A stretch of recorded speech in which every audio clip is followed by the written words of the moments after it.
Waalaikumsalam, Mbak. Alhamdulillah. Pagi, Mas. Kemudian juga sudah ada Mas Aji Alfarabi, peneliti LSI DNIJA. Mas Aji, Assalamualaikum, selamat pagi. Selamat pagi, Waalaikumsalam warahmatullahi wabarakatuh. Mas Bayu, berarti. Oke. Ya, Mas Aji, sebelum kita membahas mengenai cawapres kunci kemenangan Pilpres 2024, boleh diinformasikan kemarin variabel apa saja yang akhirnya membuat rilis DNIJA terkait cawapres ini? Ya, kita melihat empat hal ya, empat hal di luar faktor elektabilitas ya, yang kemudian menjadi pertimbangan utama dalam penentuan cawapres ya. Jadi selain cawapres, sebetulnya rilis kita kemarin juga terkait soal pertarungan 3 capres ya, menjelang 9 bulan menjelang Pilpres 2024 ya. Jadi pertarungan antara Pak Ganjar, Pak Prabowo dan Pak Anies ya. Selain faktor capres, memang yang juga penting kita rilis dalam survei kita kemarin adalah indeks cawapres. Jadi indeks cawapres ini sebetulnya datang dari asumsi bahwa untuk posisi cawapres, faktor elektoral itu bukan merupakan faktor utama yang dilihat dalam peta koalisi atau pertimbangan dalam memilih cawapres ya. Karena dari data yang kita kumpulkan sebetulnya faktor elektoral cawapres belum menjadi faktor signifikan dalam menambah suara atau dukungan para capres ya. Itu terlihat dalam survei kita ya, ketika nama-nama cawapres kita paketkan dalam berbagai simulasi pasangan capres cawapres, ternyata tidak banyak menambah elektoral ya. Jadi simulasi personal ya, artinya capres sendiri dibanding dengan ketika kita simulasi dengan pasangan itu tidak banyak menambah elektoral, kecuali memang kita menguji hanya personal cawapres. Itu memang ada beberapa nama yang signifikan, tapi ketika dipasangkan tidak terlalu signifikan, sehingga kita membuat apa yang disebut sebagai indeks cawapres yang melibatkan 4 variabel yang lain ya. Jadi pertama adalah kuasa tiket ya, atau faktor koalisi partai. Kemudian kedua adalah pengalaman pemerintahan, dan yang ketiga adalah jaringan sumber dana. Ada faktor keempat yaitu tokoh yang berasal dari ormas besar ya. Nah, dari 4 variabel ini kemudian kita melihat ya, dari expert judgment yang kita buat dalam menilai ke-8 cawapres, ternyata memang hanya satu nama yang memenuhi 3 variabel dari 5 variabel. Jadi ke-8 cawapres ini memang tidak ada satupun yang memenuhi 5 variabel tersebut ya. Hanya yang paling tinggi tiga variabel, yaitu Pak Erlangga Hartarto ya. Jadi Pak Erlangga itu kemudian memenuhi pertama faktor tiket ya, kuasa tiket ya, karena beliau adalah ketua umum partai Golkar ya. Kalau kita lihat ya, kalau kemudian berkoalisi dengan capres manapun ya, antara Pak Anies kemudian Pak Ganjar atau Pak Prabowo, memang Pak Erlangga ini kemudian menjadi front runner ya. Kenapa demikian? Karena kita tahu Golkar adalah partai yang saat ini perolehan kursinya ya paling banyak setelah PDI Perjuangan ya. Golkar ada kurang lebih sekitar 85 kursi ya, atau kurang lebih sekitar 14% dari total kursi di DPR ya. Sehingga ketika misalnya berkoalisi dengan capres yang lain, maka ini kemudian menjadi pertimbangan utama. Kemudian kedua, pengalaman pemerintahan dari Pak Erlangga ya, ketika di periode sebelum di 2 periode Pak Jokowi menjadi masuk dalam kabinet, dan tentunya yang ketiga adalah faktor logistik ya. Nah, jadi inilah yang kemudian kita lihat bahwa faktor-faktor atau variabel yang menjadi pertimbangan dalam penentuan cawapres. Karena kalau capres biasanya ya kita lihat ditentukan oleh popularitas atau elektabilitas para tokoh itu berdasarkan survei, maka cawapres ini sebetulnya keputusan yang biasanya diambil oleh para elit politik atau hanya melibatkan segelintir elit politik. Oke, Mas Haji, dari 5 variabel yang tadi Mas Haji sampaikan ya dengan indeks cawapres gitu, apakah setiap variabel itu muatannya sama atau mungkin ada satu variabel yang skornya jauh lebih tinggi dibandingkan variabel-variabel yang lain? Ini skornya sama ya, jadi memang betul pasti selalu ada dilema oleh para capres dalam menentukan cawapres, karena dari pertarungan yang kompetitif ya, kita melihat misalnya dari faktor elektabilitas 3 nama ini, walaupun saat ini Pak Prabowo leading ya dengan 4 atau 5 poin di atas Pak Ganjar, namun kan selisihnya masih sebetulnya belum terlalu signifikan ya. Kita lihat misalnya Pak Prabowo sama Pak Ganjar itu selisihnya 4-5% ya dalam survei kita ya. Pak Prabowo di 33,9, Pak Ganjar 31, sekian persen. Kemudian Pak Anies sama Pak Ganjar juga selisihnya kurang lebih sekitar 9-10 poin. Artinya dengan posisi yang perbedaannya tidak terlalu signifikan, pasti faktor cawapres akan menjadi penting ya. Sehingga capres ataupun koalisi partai dalam menentukan cawapres pasti akan ada dilema antara memilih cawapres yang punya kontribusi elektoral ya dengan memilih cawapres yang punya potensi elektoral ya. Jadi ini dua hal yang berbeda ya. Yang kita maksud sebagai indeks cawapres itu lebih ke potensi elektoral ya, bukan posisi elektoral saat ini. Karena tadi kami sebut di awal bahwa setelah kita uji ke-8 nama cawapres ini ke dalam simulasi pasangan, ternyata kontribusi hampir semua cawapres dalam elektoral pasangan capres itu tidak terlalu signifikan. Jadi tidak berbeda jauh antara simulasi personal dan simulasi pasangan. Sehingga kita melihat bahwa dilema elektoral ya, dilema capres dalam menentukan cawapres yang memberikan kontribusi elektoral ini pasti akan sangat besar. Sehingga misalnya pertimbangan tiket, kemudian pertimbangan misalnya pasangan yang nantinya lebih melengkapi image mereka ya dalam pertarungan nanti ketika kampanye, itu kemudian mungkin akan menjadi pertimbangan lain ya selain faktor elektoral cawapres saat ini. Jadi kita lebih melihat ke potensi elektoral ya. Potensi elektoral itu misalnya tadi pengalaman pemerintahan yang akan membuat misalnya paket pasangan itu kemudian lebih powerful ya ketika kampanye nanti, kemudian faktor jaringan sumber dana yang kemudian membuat mesin politik dan kegiatan kampanye akan semakin masif, semakin penetrasinya juga akan semakin jauh dan lain-lain. Jadi di situ sebetulnya poin kita dengan indeks cawapres ini. Mas Aji, oke. Saya mau ke Mas Umam. Mas Umam, kalau melihat kan tadi sudah dikatakan memang ada variabel-variabel tertentu seperti ketua umum partai, kemudian juga faktor pemerintahan, sudah lama menjabat pemerintahan dan lain sebagainya begitu ya. Memang kembali lagi kepada masing-masing partai politik, nanti cawapres siapa yang akan dipinang begitu. Kalau dari sisi Mas Umam, sebenarnya cawapres ini menjadi kunci kemenangan juga nggak sih? Walaupun tadi dikatakan kalau dibandingkan capres yang satu dengan cawapres, malah sebenarnya angkanya tidak jauh berbeda begitu. Memang kalau misal posisi cawapres itu tidak menjadi kunci kemenangan dalam konteks pilpres, karena bagaimanapun juga sistem presidensial yang menjadi starnya adalah capres, bukan cawapres. Tetapi jika kemudian salah pilih cawapres, maka kemudian itu bisa menggeret ke bawah.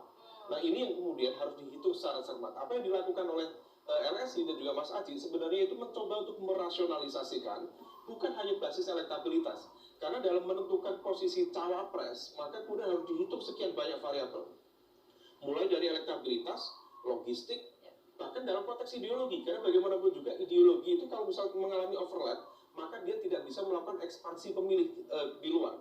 Kemudian faktor-faktor yang lain. Nah maka kemudian menarik sebenarnya untuk dicermati. Tetapi di saat yang sama ada baiknya misalnya Mas Aji dan juga teman-teman di LSI juga menjelaskan siapa panel expert yang terlibat dalam proses assessment itu. Karena bagaimanapun juga jangan sampai kemudian subjektivitas itu kemudian membayangi proses penilaian. Di hal yang lain, selain konteks panel expert tadi, maka juga harus dijelaskan kira-kira dalam proses penilaian itu biasanya itu menggunakan skala, kemudian ending yang dilakukan pembobotan. Nah sebelum melakukan pembobotan, maka dalam menentukan skala itu harus ada rincian assessment. Jadi kriterianya apa untuk mendapatkan nilai 5 atau 3 atau 4 atau 1. Nah itu harus dirincikan. Nah dengan begitu maka kemudian kita bisa melihat, karena bagaimanapun juga ada sisi-sisi yang kemudian bertabrakan satu sama lain, dan itu harus kita antisipasi. Dan the last but not least, kita juga harus mencermati lebih detail di dalam konteks menentukan konteks cawapres ini. Ada satu faktor yang barangkali belum dihitung oleh Mas Haji, yaitu salah satu faktor kerentanan. Memang elektabilitas, logistik, kemudian konteks ormas ya. Ormas ini berarti bedanya jaringan partai dan jaringan non partai, pengalaman dan lain sebagainya. Tetapi ada satu faktor, yaitu faktor kerentanan. Kalau misal kemudian seorang cawapres ditunjuk, kemudian dia memiliki faktor kerentanan, dalam konteks ini bisa proses kasus hukum, bisa juga terkait dengan konteks isu etik. kalau misal kemudian itu tidak dibaca dengan baik, maka itu berpotensi menjadi faktor yang bisa mendegradasi nama cawapres dan juga impactnya pada elektabilitas gabungan capres-cawapres yang ada. Nah, maka harus dihitung betul, dan untuk menghitung itu harus secara genuin, bukan kemudian didasarkan pada subjektivitas. Karena kalau misal kemudian dihitung secara objektif, dihitung apakah ada kasus hukum yang melingkupi nama ini, apakah kemudian ada faktor yang masuk dalam big no atau negative list dari koalisi yang ada. Nah, kalau misal kemudian itu sudah dirancang dengan baik, dihitung dengan genuin, maka kemudian bisa kategori ini objektif dan ini bisa menjadi bagian dari proses pemenangan dalam konteks cawapres yang ditunjuk itu. Oke, kalau Mas Umam sendiri melihat apakah keputusan ketika capres memilih cawapres itu bukan hanya itu menjadi bagian besar dari elit politik sendiri, artinya tidak terlalu banyak menyerap aspirasi masyarakat di bawah. Iya, biasanya kalau misal penentuan cawapres itu didasarkan pada proses negosiasi di dalam koalisi. Ya. Nah, kalau misal menentukan cawapres biasanya bisa solid, tetapi begitu menentukan cawapres, terutama jika koalisi itu terdiri atas sekian banyak partai dan masing-masing partai memiliki ego, masing-masing partai memiliki kepentingan untuk meletakkan ketua umumnya biasanya di posisi cawapres, biasanya terjadi benturan. Nah, benturan itu harus di-manage dengan baik, salah satunya melalui proses negosiasi. Maka kemudian sering kita temui posisi capresnya sudah clear, begitu masuk di posisi cawapres karena tidak bertemu ini kalkulasi kepentingan, akhirnya diambil dari kekuatan di luar partai-partai yang ada. Misalnya Pak Ma'ruf Amin diambil dari kekuatan lain yang disetujui oleh partai-partai yang ada. Tetapi kalau misal kemudian dari partai-partai yang ada, misalnya di kubu Pak Prabowo, di situ ada Pak Erlangga, ada juga Caimin. Jika Pak Erlangga dengan Caimin bisa menegosiasikan dengan segala kompensasi, dengan segala kalkulasi, bukan hanya dalam konteks pilpres, nanti ada kompensasi dalam proses pilkada. Silakan ambil dukungan dalam sekian banyak provinsi. Itu bisa kemudian menjadi kesepakatan untuk menentukan parpol ini akhirnya mendapatkan posisi cawapres. Tapi kalau misal deadlock, betul. Tapi kalau misal deadlock, maka kemudian berpotensi diambil dari nama luar yang tentu harus disepakati oleh koalisi yang ada. Nanti kita juga akan mendengarkan dari Mas Aji. Tadi ada faktor kerentanan di situ. Kemudian siapa saja yang menjadi panel expert dalam penentuan kemarin, kita akan bahas lagi usai satu ini, tetap bersama kami. Perhatikan dari hasil survei dari LSI begitu kan. Selain itu juga panel expertnya ini siapa saja sehingga bisa menghasilkan survei yang terakhir ini, Mas? Ya, kalau kita melihat dalam penentuan cawapres ya, pasti variabelnya cukup banyak ya. Artinya di luar 4 faktor yang kita sebut, banyak faktor lain yang bisa menjadi pertimbangan dalam penentuan cawapres. Karena cawapres biasanya selalu lebih rumit atau lebih alot ya dibanding penentuan capres ya. Karena kalau capres kan variabelnya yang lebih utama adalah faktor elektabilitas. Namun kalau cawapres ada beberapa faktor lain yang akan menjadi pertimbangan, sehingga dari berbagai macam faktor atau variabel yang bisa menjadi pertimbangan dalam penentuan cawapres, kami hanya memilih 5 variabel ya. 5 variabel yang kita lihat memang ini biasanya menjadi pertimbangan utama dalam penentuan cawapres, sehingga memang apa yang disebut oleh Mas Umam tadi itu sebetulnya juga faktor yang bisa dilihat. Namun kami melihat bahwa 5 faktor ini sudah cukup untuk dalam penentuan posisi cawapres yang biasanya ya menjadi pertimbangan oleh koalisi atau para capres dalam penentuan cawapres. Yang pertama kalau kita lihat ya dari sisi variabel koalisi tadi ya, kuasa tiket. Ini kan sebetulnya biasanya menjadi faktor utama ya.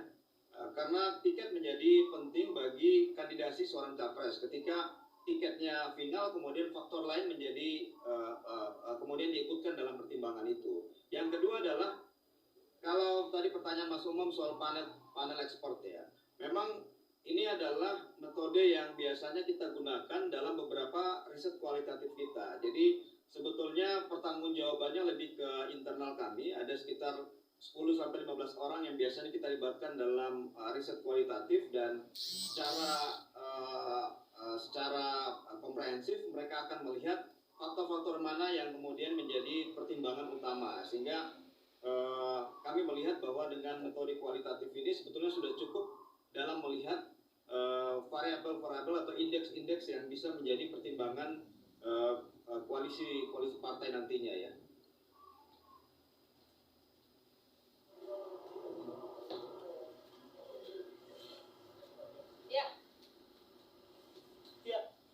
Mas Haji, kalau dari survei yang Mas Haji dan juga teman-teman buat gitu ya, kan tadi sudah ada 5 variabel gitu. Nah, urutannya siapa aja Mas Haji yang dari awal sampai ke paling bawah? Untuk urutan cawapres atau capres, Mas? Cawapres. Iya. Ya kalau tadi yang kami sampaikan ya, bahwa ada 8 nama yang kita uji ya. Memang kalau kita ingin buka lagi ya dari perbincangan di media massa ya, atau informasi yang beredar di media massa, sebetulnya masih banyak nama lain yang muncul sebagai kandidat calon wakil presiden ya. Namun dari nama-nama itu kita sortir lagi sehingga tersisa 8 nama yang kita anggap merupakan cawapres yang potensial ya, yang kita uji dalam indeks cawapres ya. Sehingga tadi yang saya sempat sampaikan bahwa sebetulnya banyak variabel yang bisa kita ukur. Namun kami memilih dari berbagai variabel itu hanya 5 variabel yang menjadi pertimbangan utama. Sehingga setelah kita uji dengan panel ekspor tadi, dari total 5 variabel yang menjadi pertimbangan utama, tidak ada satupun cawapres yang memenuhi 5 variabel tersebut ya. Hanya satu nama yang kemudian memenuhi paling tinggi 3 indeks ya, atau 3 variabel, yaitu Pak Erlangga Hartarto ya, Ketua Umum Partai Golkar, yang memenuhi 3 indeks variabel ya. Yang pertama soal kuasa tiket, yang kedua pengalaman pemerintahan, dan yang ketiga adalah jaringan logistik ya. Jadi Mas Bayu, kalau saya sambung tadi yang disampaikan oleh Mas Umam ya, bahwa sebetulnya dalam pemilihan ya, dalam pemilu, dalam kontestasi, sebetulnya ada 2 hal yang berbeda ya. Yang pertama adalah bagaimana how to campaign, dan kedua adalah how to govern ya. Jadi 2 hal yang berbeda ini biasanya akan menjadi pertimbangan dalam memilih capres dan cawapres, terutama untuk sisi cawapres ya. Jadi untuk cawapres sebetulnya bukan hanya faktor kampanye yang akan jadi pertimbangan, tapi bagaimana nanti setelah pemilu dan menang misalnya ya, bagaimana kemudian mengelola pemerintahan. Sehingga kadang capres membutuhkan sosok cawapres yang mampu melengkapi image mereka ketika nanti kampanye ya. Karena ketika pemilih melihat pasangan capres yang lebih komplit saling melengkapi ya, itu kemudian menjadi salah satu potensi elektabilitas yang nanti akan muncul ketika kampanye nanti ya. Sehingga mengapa kemudian indeks ini kami gabungkan menjadi satu ini, karena ini semua menjadi pertimbangan yang harus dilihat oleh capres. Oke, Mas Umam tadi dikatakan ada faktor untuk memang tidak hanya kampanye saja, tapi bagaimana nanti setelah terpilih mengelola pemerintahan. Nah, dari nama-nama cawapres yang ada selain Erlangga Hartarto kan juga ada Caimin, tadi ada Sandiaga Uno, Kofifa dan lain sebagainya. Anda melihatnya bagaimana? Iya, kalau misal konteks pasca kemenangan itu biasanya menjadi variabel yang ideal. Karena fokus dari seorang capres biasanya lebih fokus pada konteks yang pasti bisa mengantarkan pada kemenangan lebih dulu. Nah, oleh karena itu kemudian dalam konteks simulasi penentuan capres itu seringkali kemudian ditentukan oleh faktor-faktor yang tidak mempertimbangkan bagaimana kemudian selanjutnya. Oleh karena itu seorang capres itu seringkali yang diinginkan adalah ketika mendapatkan capres barangkali bisa mengamankan, kalau misal tidak memberikan dukungan elektoral, tapi mengamankan basis elektoralnya, tetapi tidak memiliki power politik yang cukup signifikan untuk men-challenge, untuk kemudian ngerecoki secara politik dari capres yang ada. Kalau misal capresnya juga powerful, memiliki kapasitas yang juga memadai, bisa kemudian terjadi matahari kembar di dalam konteks pemerintahan. Maka bisa dipahami ketika kemudian Pak SBY akhirnya memilih Pak Budiono, ketika Pak Jokowi kemudian memilih Pak Kiai Maruf Amin. Maka potensi yang kemudian dihitung lebih kuat adalah bagaimana mengamankan proses pemenangan itu sendiri. Bukan kemudian selanjutnya. Adapun selanjutnya, kalau misal memiliki kredibilitas, pengalaman dalam konteks pemerintahan, itu tentu akan memiliki nilai positif. Tetapi poin dalam konteks kontestasi bukan di situ. Oke. Ini menjadi hitung-hitungan juga ya buat capres-capres nanti untuk siapa mengincar cawapresnya, karena sekali lagi pilpres adalah soal kemenangan gitu ya Mas ya. Terima kasih banyak Mas Umam, kemudian juga Mas Haji sudah bergabung bersama kami. Sehat selalu, salam. Kalau Presiden dari Koalisi Perubahan untuk Persatuan Anies berpidato bertemakan perubahan untuk keadilan sosial. Anies menceritakan caranya berdekatan dengan warga di desa dengan bertirakat atau mendatangi langsung dan mendengarkan keluh kesah mereka. Anies juga sempat menyinggung tentang pemberantasan korupsi, mafia, dan juga kasus-kasus viral yang melibatkan institusi kepolisian hingga pajak. Dalam temu akbar ini, para relawan mengucap ikrar mendukung dan juga akan memilih Anies sebagai calon Presiden RI pada Pilpres 2024 mendatang.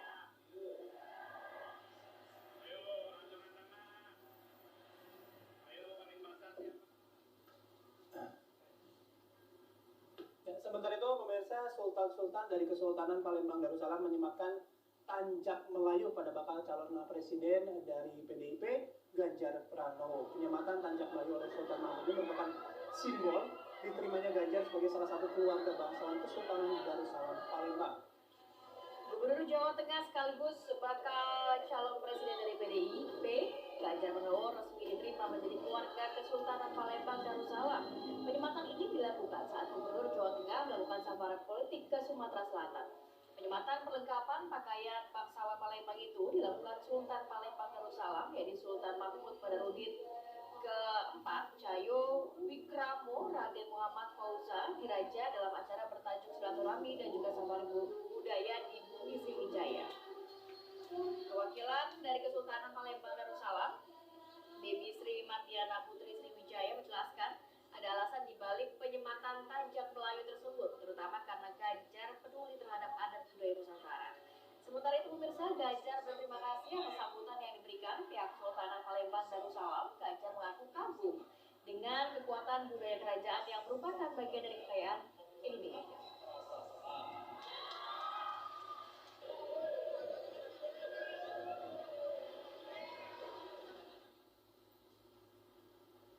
Oke, kalau mungkin Bayu dan pemirsa ini kemarin war tiket untuk nonton Coldplay. Dapat nggak sih? Enggak, saya nggak beli kok. Ngapain war juga lagi nggak ada uang buat beli tiket, ya kan santai aja jadinya. Nah, ini juga nampaknya ada yang asik seru banget nonton konser Dewa 19. Siapa, Bay? Ya, ini ada Prabowo Subianto ya, ini usai bertemu dengan SBY di Pacitan dalam rangkaian safari politik di Jawa Timur. Di kehadiran Prabowo di arena konser disambut para pendukungnya dengan membentangkan poster dukungan untuk Prabowo Subianto sebagai Presiden 2024 mendatang.